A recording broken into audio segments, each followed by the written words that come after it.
ছোট ছোট দুটো বাচ্চা, ওরা যেগুলো শিখছে ওইটা গিয়ে ক্লাসে যেটা শিখে ওইটা গিয়ে বাসায় এক্সিকিউট করছে। তো আলহামদুলিল্লাহ এটা চেঞ্জ হওয়াটা অস্বাভাবিক কিছু না। যে মহিলা গেঞ্জি পরে এবং ওড়না ছাড়া বিভিন্ন ভাবে স্কুলি, সে দেখা যাচ্ছে যে আস্তে আস্তে কি হচ্ছে যে দিনের ছায়া চলে আসছে। আমরা বলি যে এক ঢিলে চার পাখি মারো। একটা হচ্ছে আমাদের অনেক এক্সপেরিয়েন্স আছে, একটু ছোট করে শেয়ার করি। একজন ম্যাডামকে নেওয়া হয়েছে, তো ইন্টারভিউ নিয়ে খুব ভালো করছে, বলছে যে আপনাকে কিন্তু হেজাব পড়তে হবে। তো বলে যে হেজাব আমি তো নামাজই পড়ি না, হেজাব কেমনে পড়বো? This is reality. এখন বিষয়টা হচ্ছে আমরা এই যে কথাটা বলেছিল নামাজই পড়ি না, আজকে তিনি কোঅর্ডিনেটর, তিনি হাত মোজা পা মোজা হেজাব মেকআপ সবই চলে আসছে। তাহলে এখন হচ্ছে স্টুডেন্ট চেঞ্জ হবে, গার্ডিয়ান চেঞ্জ হবে, টিচার চেঞ্জ হবে, ওই স্কুলের সাথে পারিপার্শ্বিক যারা ম্যানেজমেন্ট সহ যারা আছে সবই চেঞ্জ হয়ে যাবে। এই জন্য একটা স্কুল শুধু একটা স্কুল না, একটা সোসাইটিকে চেঞ্জ করে দেওয়ার জন্য সবচেয়ে বড় গুরুত্বপূর্ণ ভূমিকা রাখতে পারে একটা স্কুল। একটু ফাস্ট আগাচ্ছি আমরা। এরপরে হচ্ছে যে আমরা শুধু ভালো রেজাল্ট দিতে চাই না, আমরা চাই ভিতর থেকে একটা মানুষ সে আসলে পরিবর্তন হোক। এরপরে হচ্ছে যে ইসলামিক স্কুল, এখানে যেটা হচ্ছে যে জেনারেল যে কারিকুলাম আছে সেখানে সবকিছু ঠিক রেখে সে আগায় যাবে। সে কোডিং শিখবে, সে এআই শিখবে, সে সায়েন্সে ভালো হবে, ম্যাথে ভালো হবে, সবকিছুর সাথে ইসলামটার সংস্পর্শ থাকবে। অর্থাৎ সে ইসলামটাকে নিয়ে এসে ছুটবে। তাহলে কি হবে যে ব্যক্তি যেখানে যাক না কেন, এই যে পুলিশও দেখতে চাই ওলামায়ে কেরামদের, আসলে বিষয়টা হচ্ছে মানুষের ক্যারেক্টার তো চেঞ্জ হয় না, সে যেখানে যাবে। তো আমরা যদি ভিতরে যদি দিন দিয়ে দিতে পারি একজন শিক্ষার্থী, সে যেখানে যাক না কেন পৃথিবীর যে প্রান্তে, সেখানে সে কিন্তু মুগ্ধতা ছড়াবে। এরপরে হচ্ছে ইসলামিক স্কুল একটা হচ্ছে যে বাহ্যিক কিছু জিনিস দিয়ে দেওয়া যায়, যে অনেক জায়গায় আছে যে খুব বিশাল বিশাল বিজ্ঞাপন, টুপি, পাঞ্জাবি, অনেক কিছুই আছে, কিন্তু প্রকৃতপক্ষে ইসলামটাই নাই। আমি নাম ধরে ধরে বলতে পারি, এগুলো বলার সময় এখন নাই, কিন্তু বিষয়টা যে শুধু অনেকে আছে যে আমি একটা আমার এলাকার একটা প্রতিষ্ঠান বলতে পারি, তারা কোরআনটাকে চালু করছে বিকজ সে যদি এখন বক্তব্যটাকে না দেয় স্কুলে, সে স্টুডেন্ট পাচ্ছে না। যেখানে যে স্কুলগুলোতে বক্তব্য আছে গার্ডিয়ানরা ওখানে বাচ্চা দিয়ে দিচ্ছে, ফুললি ফিনান্সিয়াল ইন্টেনশনের কারণে, যে টাকা আসবে এই জন্য সে ইসলামিক করছে। আসলে এইগুলো দিয়ে কিন্তু উপকার খুবই কম হবে। তো যাই হোক, এই জন্য আমরা বলছি যে এটা ভিতর থেকে যেন ইসলামটাকে আসে। এরপরে হচ্ছে যে আমাদের প্রাইমারি লেভেল থেকে যেন একজন ভালো মুসলমান হওয়ার মূল বেস তৈরি হয়ে যায় প্রাইমারি থেকে, এটা একটা অনেক বড় কাজ হয়ে যাবে। এরপর হচ্ছে মূল শিক্ষা দর্শন হচ্ছে তার ঈমান ঠিক হবে, আমল ঠিক হবে, আখলাক ঠিক হবে, সে নিরাপদ মানে পরিবেশ তৈরি করবে। যে ইসলামিক স্কুলে পড়বে সে কখনো ওই যে বাসে গিয়ে আগুন দিবে না, সে বোম ফাটাবে না, সে চিন্তাই করবে না। তারপরে তার মধ্যে ইলম, সহি, সত্যি কথা বলতে যে তার যে আদব, আখলাক, দায়িত্ববোধ সবকিছু সুন্দর হবে, কিন্তু ডেভেলপ হবে। এরপর হচ্ছে দিন এবং আধুনিক শিক্ষার সমন্বয়, এটা সবচেয়ে বড় চ্যালেঞ্জ। আমি একটা দোহারে, আমরা এখন এই মুহূর্তে 100+ স্কুল নিয়ে আমরা কাজ করছি পুরো বাংলাদেশে বিভিন্ন জেলায়। আমরা আনফরচুনেটলি শুধুমাত্র বরিশাল ডিভিশনে আমাদের কাজ নাই, এছাড়া বাংলাদেশের সবখানে কম বেশি আমাদের কাজ আছে। ওটাও আমরা 2027 আমরা প্ল্যান করছি, আমরা বরিশালে যাব। তো এখানে ইকরা মডেল স্কুল, যেটা হচ্ছে দোহারে, এত ফ্যান্টাস্টিক আরবি বলছে, মানে যেটা বলার না, এত চমৎকার ইংলিশ বলছে, এবং ওইখানে 2টা থানা, অসংখ্য অনেক দূর দূরান্ত থেকে ওইখানে গিয়ে পড়াচ্ছে, বিকজ ওখানে মধু আছে। তো আপনি যদি কোয়ালিটি এনশিওর করতে পারেন, তো তাহলে আপনার ইসলামিক স্কুলে ডেফিনেটলি জেনারেল স্কুল থেকে আপনার ইনকামও ভালো হবে, আপনি দিনটাকে ভিতরে ঢুকাই দিতে পারবেন ইনশাআল্লাহ। আচ্ছা, আমরা চরিত্র গঠনই মূল শক্তি, এই বিষয়টা আমি একটু আগে আলোচনা করলাম, এটা আমি একটু স্কিপ করে যাচ্ছি। শিক্ষক নির্বাচন, এখানে আসলে আমরা যেটা বলি যে শুধু শিক্ষক, এটা একটা খুব সিরিয়াস একটা জিনিস। যদি একজন শিক্ষক সে যদি দিনদার না হয়, সে কখনোই দিন দিতে পারবে না, কখনোই। এই জন্য আমরা বলি যে 4 পাখি এক ঢিলে মারতে হবে, সেটাই হচ্ছে ইসলামিক স্কুল। আচ্ছা, একটু সামনে যাচ্ছি। এরপর হচ্ছে শিক্ষক প্রশিক্ষণের অগ্রাধিকার। আমরা আলহামদুলিল্লাহ প্রায় 600 প্লাস টিচারদেরকে আমরা ট্রেনিং দিয়েছি। 600 প্লাস, একেবারে গ্রামের প্রত্যন্ত অঞ্চলের একজন টিচার, তিনিও সুযোগ পাচ্ছেন। এবং এইটা আমরা যেটা করছি, আমরা আসলে চেষ্টা করছি আলহামদুলিল্লাহ আমাদের সাধ্য, মানে অর্থ দিয়ে, শ্রম দিয়ে, মেধা দিয়ে, সবকিছু দিয়ে এটাকে আমরা চেঞ্জ করার চেষ্টা করছি। আলহামদুলিল্লাহ অনেক ফায়দা হচ্ছে। এরপরে হচ্ছে যে আমরা নিরাপদ এবং শরীয়ত সম্মত পরিবেশ, যেটাকে আমরা এনশিওর করার চেষ্টা করছি। একটা ছোট এক্সপেরিয়েন্স এখানে বলি। ছোট বাচ্চা ক্লাস 3 তে পড়ে, তারা এমন কিছু জিনিস ডিসকাস করছিল। তো একজন দিনদার একজন টিচার ছিলেন, তারা এটা বলে এই তিনজন একসাথে। তো যেটা হলো যে বাবার ফোন, এখানে সে এমন কিছু দেখেছে যেটা তার দেখা উচিত না। This is practical. এখন যেটা হচ্ছে আর কি, এই কথাগুলো কিন্তু কি হচ্ছে যে তারা কিন্তু জেনে গেছে, একজন দেখেছে, বাকিদেরকে ইনফ্লুয়েন্স করেছে, এভাবেই তো সোসাইটি নষ্ট হয়। তো এই জন্য আমরা যেটা বলছি, নিরাপদ হতে হবে এবং শরীয়ত সম্মত হতে হবে। এই জন্য আরো অনেক, একটা স্লাইডের অনেক ব্যাখ্যা আছে, আমি এত সময় হয়তো পাবো না। তো এখানে একটা বিষয় গুরুত্বপূর্ণ, দিনী ভিত্তিত হয়ে যাবে, আলোচনা হয়ে গেছে। ভাষার যে ব্যাপারটা, এটা আমি একটু ডিসকাস করি। আমরা ফিজি আইল্যান্ড সফর করতেছিলাম, তাবলিগের এক সফরে। এখানে আমরা 4 জন বেশ স্বনামের ইঞ্জিনিয়ার ছিল, ডাক্তার ছিল, একজন রিটায়ার্ড এএসপি ছিল, আমিও ছিলাম। তো বিষয়টা হচ্ছে ল্যাঙ্গুয়েজ প্রবলেমের কারণে 3 জনই কিন্তু লাস্টে অ্যারেস্ট হয়ে গেছে। এবং যাই হোক, সেটা কাহিনী অনেক লম্বা, এটা এখন বলার সময় নেই।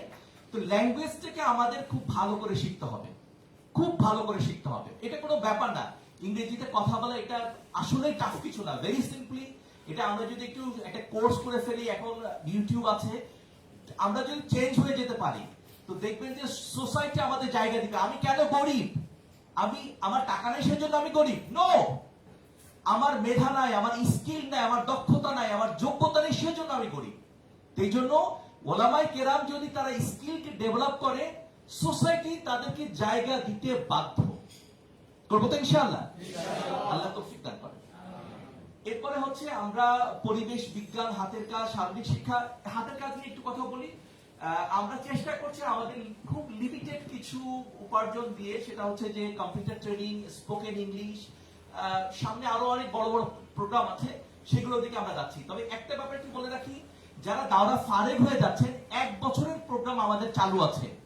1 বছরের প্রোগ্রাম, 1 বছরের টিচার ট্রেনিং আমরা করাবো। Subject knowledge, excellent subject knowledge তৈরি হয়ে যাবে প্র্যাকটিক্যালি। আলোচকরা কথা বলেছেন, আমরা কাজ করছি। ম্যাথে ভালো হবেন, আপনি ইংলিশে ভালো হবেন, আপনি স্কুলে ইন্টারভিউ দিয়ে টিকবেন এবং অন্যান্য টিচারের সাথে কম্পেয়ার করে you will be the best of that institute. আমরা চেষ্টা করছি, যারা ইন্টারেস্টেড আছেন আমাদের নাম্বার দেওয়া আছে, আপনারা যোগাযোগ করে 1 বছরের প্রোগ্রামে আপনারা আসতে পারেন। অনেক ফ্যাসিলিটিস আছে, আমরা জানিয়ে দেব ইনশাআল্লাহ। আচ্ছা, এর পরের যেটা, সেটা হলো দৈনন্দিন স্কুলে যে কালচার। এরপর হচ্ছে অভিভাবক শিক্ষার অংশীদার। আমরা যেটা একটু আগে বলেছিলাম যে আমরা গার্ডিয়ানদেরকেও কিন্তু পুরো পরিবারকে আমরা টেনে নিয়ে চলে আসবো হচ্ছে এই ইসলামিক স্কুলের মধ্যে। পুরো ফ্যামিলি চেঞ্জ হয়ে যাবে ইনশাআল্লাহ। এরপরে প্রশাসনিক রূপরেখা। এই জিনিসটা হচ্ছে, যদি কেউ স্কুল করতে চান তাহলে আমাদের কাছে আসেন, any part of the Bangladesh, আমরা হেল্প করবো। আমরা কনসালটেন্সি দিচ্ছি, যারা নতুন স্কুল করতে চায় তাদের সহযোগিতা করছি। আপনার কারিকুলাম নিয়ে, বই নিয়ে আমাদের অলরেডি পাবলিকেশন আছে। আমরা 5 পর্যন্ত মোটামুটি ডেভেলপ করে ফেলছি। আমরা নেক্সট প্ল্যান করছি হাই স্কুলে যাব, 8 পর্যন্ত ডেভেলপ করব। আরো প্ল্যান আছে, আমরা স্কুল থেকে, কলেজ থেকে ইউনিভার্সিটি পর্যন্ত করার প্ল্যান করছি। এত বলার সময় নাই, আমি একটু দ্রুত ফাস্ট আগাচ্ছি। আর্থিক স্বচ্ছতা, এই জিনিসটা যদি আপনারা প্রতিষ্ঠান করেন, তখন এই কাউন্সিলিং গুলো আমরা দিব ইনশাআল্লাহ। এরপর হচ্ছে মান নিয়ন্ত্রণ। এই কোয়ালিটিটা আসলে কথাটা অলরেডি বলে ফেলেছি, যে কোয়ালিটি এনশিওর হলে আপনি দেখবেন জেনারেল স্কুলে চাইতে অনেক বেশি প্রতিষ্ঠান, অনেক বেশি শিক্ষার্থী আপনি এখানে পাবেন। বিশেষ করে আমি যে সাউথ রানীগঞ্জে থাকি, ওখানকার থানা শিক্ষা অফিসার একটা কথা হচ্ছে, প্রাইমারি স্কুল থেকে বাচ্চারা সব স্কুলে চলে যাচ্ছে কেন? তো তার কারণ হচ্ছে, যেটা আপনি যে প্রাইমারি স্কুলের কথা এত কথা বলছেন, আপনার নিজের সন্তানকে তো আপনি প্রাইমারি স্কুলে পড়াচ্ছেন না, আপনি তো কিন্ডারগার্টেনে দিচ্ছেন। আর ওই কিন্ডারগার্টেন সবচেয়ে ভালো করছে যেখানে আরবিটা পাচ্ছে, দিন পাচ্ছে, শরীয়ত পাচ্ছে, তো গার্ডিয়ানও দেখে আমি তো এক ঢিলে দুই পাখি মারতে পারছি। তো সো লাভই লাভ। আমরা যদি আমাদের কোয়ালিটিকে এনশিওর করতে পারি, তাহলে গভর্নমেন্টের যে প্রাথমিক বিদ্যালয় যে সমস্ত ফ্যাসিলিটিস গুলো আছে সেগুলোকে আমাদের লিমিটেড যোগ্যতা দিয়ে আমরা কিন্তু চ্যালেঞ্জ ছুড়ে দিতে পারি, কোনো অসম্ভব কিছু না ইনশাআল্লাহ। আচ্ছা, এরপরে হচ্ছে সাধারণ ভুল, এইগুলো আলোচনা না করলেও চলবে। এরপর হচ্ছে 10 ধাপের কিছু রোডম্যাপ, এগুলো যদি কেউ স্কুল করতে চান বা টিচার হতে চান তাহলে একটু আমাদের সাথে কমিউনিকেট করলে আমরা ইনশাআল্লাহ, এখনই যদি কেউ চান, আমাদের 10 দিন ব্যাপী একটা প্রোগ্রাম আছে, এটা লঞ্চ হয়েছে, আশা করছি আগামী 9 দিন হচ্ছে আমাদের অনলাইনে ট্রেনিং হবে। একদিন হচ্ছে আমি জানি না, ঢাকায় থাকলে আমাদের বকশীবাজারে একদিনের জন্য ট্রেনিং হবে, আর আমাদের রংপুরে একটা হবে, আর এরপর হচ্ছে আরেকটা হচ্ছে রাজশাহীতে। তো বাংলাদেশের যে কোনো প্রান্ত হোক না কেন, আমরা অনলাইন সেশন আছে, ফিমেলরাও জয়েন করতে পারে। তো এই কার্যক্রমগুলো চালু আছে। আরেকটা কার্যক্রম আছে যে সমস্ত অনেক মহিলা আছে ফ্রাস্ট্রেটেড হয়ে যায় বিভিন্ন কারণে, মাসলা নিতে পারে না, এরকম একটা প্রোগ্রাম যে তারা ফোন করে তারা বড় আপার কাছ থেকে সলিউশন নিতে পারবে, এরকম একটা প্রোগ্রাম সামনে আমরা লঞ্চ করতে যাচ্ছি। আর একটা জিনিস হচ্ছে যে সফল ইসলামিক স্কুলের বৈশিষ্ট্য যারা করবেন ইনশাআল্লাহ আমরা এগুলোর সময় নিয়ে আপনাদেরকে দেখাতে হবে। এই মোটামুটি যদি কারো প্রশ্ন থাকে এই বিষয়ে তাহলে করতে পারেন, আমি হয়তো প্রশ্নটা দিয়ে শেষ করবো ইনশাআল্লাহ। কারো কোনো প্রশ্ন আছে এই বিষয়ে, বা কেউ স্কুল করতে চান প্লিজ বলুন।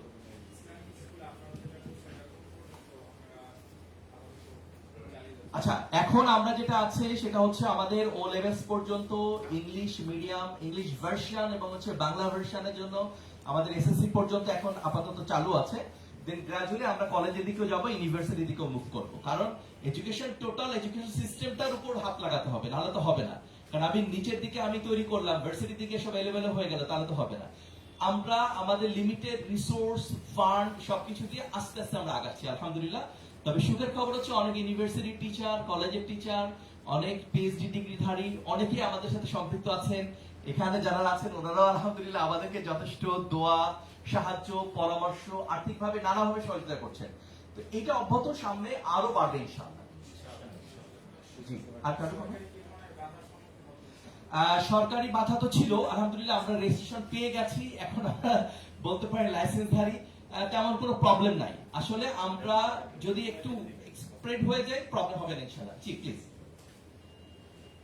আলহামদুলিল্লাহ, আপনার আলোচনা থেকে অনেক কিছু শিখলাম। তো আমার দেশের বাড়ি ঝালকাঠি। জি। তো আমি এটা নিয়ে অনেকদিন যাবৎ ভাবতেছি এবং আমি আগামীতে আমার এলাকা ঝালকাঠিতে আমি স্কুল করতে চাচ্ছি। এ ব্যাপারে আপনার কিভাবে সহযোগিতা পেতে পারি? আচ্ছা, আমি রাজাপুরে ছিলাম লম্বা সময়। তো বিষয়টা হচ্ছে যে ঝালকাঠি কোনো সমস্যা নাই, ওই যে নাম্বারটা আছে ওই নাম্বারটা আমি ক্যারি করি, আপনি একদিন আসেন। নামাজের বিরতিতে আমরা এই ধরনের পরামর্শ স্যার দিবেন ইনশাআল্লাহ। আর আমার মনে হয় যে একটা আপনাদের এখানে একটা অফিসও আছে, হ্যাঁ। ওখানে আপনারা যদি চান লম্বা সেশন আমরা করি আছি। আপনারা চাইলে আমরা স্যার সহ আমাদের সাইফুর রহমান ভাই আছেন, আমরা একটা সেশন চালাবো, কারণ এক একটা সংক্ষিপ্ত বিষয় তো ওটাকে আমরা লম্বা সময় করে একটা আলোচনা করতে চাচ্ছি ইনশাআল্লাহ। হ্যাঁ জি স্যার, ঠিক ধন্যবাদ। আছে, ধন্যবাদ। আসসালামু আলাইকুম। ধন্যবাদ আখতারুর রহমান স্যারকে চমৎকার প্রেজেন্টেশনের জন্য। আসলে আপনারা তো গুরুত্ব বুঝতে পারতেছেন, আজকের আয়োজনটা কিন্তু জাস্ট গুরুত্ব বোঝানোর জন্য। মহাধারা বিস্তারিত করার জন্য তো সময় লাগবে, অন্তত 2-3-4 ঘন্টা সময় লাগবে এক একটা বিষয়ের জন্য। তো সব বিষয়ে আনার উদ্দেশ্য হচ্ছে আপনাদেরকে সচেতন করা। এই পর্যায়ে আমরা একটু পরে আসলে নামাজের প্রতি যাবো, তার আগে আমাদের সামনে কিছু নসিহামূলক কথা বলবেন বাংলাদেশ ইমাম পরিষদ, জাতীয় ইমাম পরিষদ বাংলাদেশের সম্মানিত সভাপতি মুফতি আব্দুল্লাহ ইয়াহিয়া সাহেব হাফিজাহুল্লাহ তাআলা।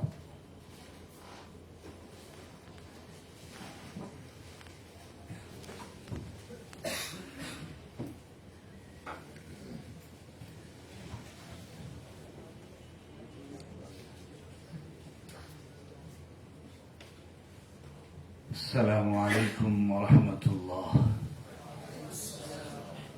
الحمد لله رب العالمين، والصلاة والسلام على رسوله الأمين على آله وصحبه أجمعين. أما بعد، فأعوذ بالله من الشيطان الرجيم. بسم الله الرحمن الرحيم. ولتكن منكم أمة يدعون إلى الخير إلى آخر الآية. آمنت بالله. صدق الله العظيم. আজকের অনুষ্ঠানের সম্মানিত সভাপতি, বিশিষ্ট লেখক, গবেষক, অনেক মানুষের ভালোবাসার কেন্দ্রবিন্দু হযরত মাওলানা রুহুল আমিন সাদি হাফিজাহুল্লাহ ওয়া রাআহ, অনুষ্ঠানের সম্মানিত সঞ্চালক, বিশিষ্ট লেখক, গবেষক, আলেম হযরত মাওলানা মোহাব্বত হুসাইন সাহেব সহ মঞ্চভূমিষ্ঠ ওলামায়ে কেরাম এবং বিভিন্ন পর্যায়ের শিক্ষাবিদ, গবেষক, সত্যি এখানে আসার পরে অনেক গুরুত্বপূর্ণ আলোচনা শুনছিলাম। বিশেষ করে কিছুক্ষণ আগে যিনি ইসলামিক স্কুল নিয়ে কথা বলেছেন, আমাদেরকে বাস্তব চিত্রটা দেখিয়েছেন। বর্তমান সময়টা অনেক জরুরি।